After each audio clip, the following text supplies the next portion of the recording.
মাধ্যমিক আর উচ্চ মাধ্যমিক পাশের পর তোমার জন্য অপেক্ষা করছে অনেক অনেক স্কলারশিপ।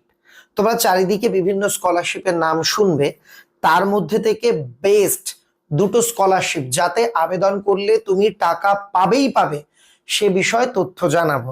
তার আগে বলি, যারা মাধ্যমিকে পাশ করেছো, সে তুমি যত নাম্বার যত পার্সেন্ট পেয়ে পাশ করে থাকো না কেন, তোমার জন্য সুখবর।